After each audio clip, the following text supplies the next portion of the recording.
4 տարվա ընդմիջումից հետո Ստեփանավանը պատրաստվում է հյուրընկալել խորովածի համահայկական 13-րդ փառատոնը, որը կկայանա օգոստոսի 1-ին Ալեա զբոսայգում։ Փառատոնին ընդառաջ հրավիրված մամուլի ասուլիսի ընթացքում կազմակերպիչներն ու ոլորտի պատասխանատուները ներկայացրին միջոցառման ծրագիրը, ընդգծելով դրա դերը Հայաստանի գաստրոտուրիզմի զարգացման գործում։ Բանախոսներն էին Հայաստանի Հանրապետության էկոնոմիկայի նախարարության զբոսաշրջության կոմիտեի մարքեթինգի և խթանման վարչության պետ Դիանա Կարապետյանը, հայ-խոհարարական ավանդույթների զարգացման և պահպանման հասարակական կազմակերպության նախագահ Սեդրակ Մամուլյանը և փառատոնի կազմակերպիչ Վլադիմիր Գևորգյանը։ Նրանց խոսքով դեռևս 2008 թվականից անցկացվող փառատոնը նպատակ ունի խթանել ներքին և ներգնաց զբոսաշրջությունը, նպաստել մարզերի զարգացմանը, ինչպես նաև ներկայացնել հայկական խոհարարական մշակույթի հարուստ ավանդույթները։ 4 տարվա դադարից հետո փառատոնի վերականգնումը կարևոր քայլ է ինչպես համայնքի, այնպես էլ զբոսաշրջության ոլորտի համար։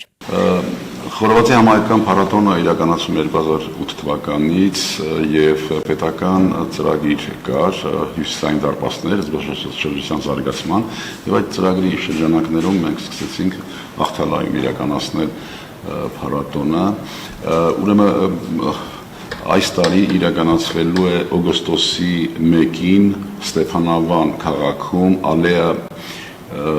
Ալեա թաղամասում։ Փառատոնի ընթացքում մասնակիցները կմրցեն մի քանի անվանակարգերում։ Մասնագիտական ժյուրին կընտրի լավագույն համ, լավագույն տեսք եւ լավագույն մտահաղացում անվանակարգերի հաղթողներին։ Կշնորհվեն նաև բացարձակ հաղթող գլխավոր գավաթը եւ Ստեփանավան համայնքի ղեկավարի հատուկ մրցանակը։ Միջոցառումը անցկացվելու է մշակութային ծրագրով, երաժշտական կատարումներով և հյուրերի մասնակցությամբ, ստեղծելով իսկական տոնական մթնոլորտ ինչպես քաղաքի բնակիչների, այնպես էլ բազմաթիվ այցելուների համար։ Փառատոնն իրականացվում է Հայաստանի Հանրապետության էկոնոմիկայի նախարարության զբոսաշրջության կոմիտեի աջակցությամբ, Ստեփանավան համայնքի և Լոռու մարզպետարանի համագործակցությամբ։ Կապահովի նաև ուղևորափոխադրում, ինչը հնարավորություն կտա Հայաստանի տարբեր մարզերից և արտերկրից ժամանած հյուրերին մասնակցել միջոցառմանը։ Մենք ունենք նաև մրցանակաբաշխություն, ունենք մրցույթ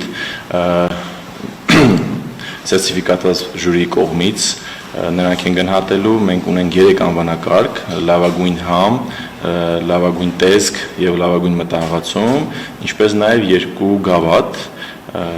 բացարձակ հաղթող և համայնքի ղեկավարի հատուկ մրցանակ։ Մենք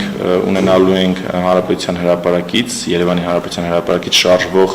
ավտոբուսներ, որոնք ժամը 10:00-ին շարժվելու են Հանրապետության հրապարակից դեպի Ստեփանավան, Ալեա զբոսայգու հատված և երեկոյան ժամը 20:00-ին ետվերադարձ։ Նաև պետք է նշեմ, որ փառատոնը կայանում է Հայաստանի Հանրապետության էկոնոմիկայի նախարարության զբոսաշրջության կոմիտեի աջակցությամբ, ինչպես նաև Ստեփանավան համայնքի աջակցությամբ և մարզպետարանի օգնությամբ։ Ունենք բազմաթիվ փառատոններ, անցյալ շաբաթ արդեն սկսվել էին փառատոնները, այն փառատոնները, որ աջակցում է զբոսաշրջության կոմիտեն, եւ շատ ուրախ ենք, որ այսքան ընդմիջումից հետո խորովածի փառատոնը, համայնքական խորովածի փառատոնը նորից կարող է Լոռու մարզում իր գործունեությունը ծավալել։ Բանախոսները շեշտեցին, որ նման նախաձեռնությունները միայն խոհարարական մրցույթներ չեն, դրանք հարթակ են փորձի փոխանակման, հայկական խոհանոցի բազմազանության ներկայացման և մարզերի զբոսաշրջության ներուժի բացահայտման համար։ Գայանե Հովհաննիսյան, Հայկ Գաբրելյան, այսօր։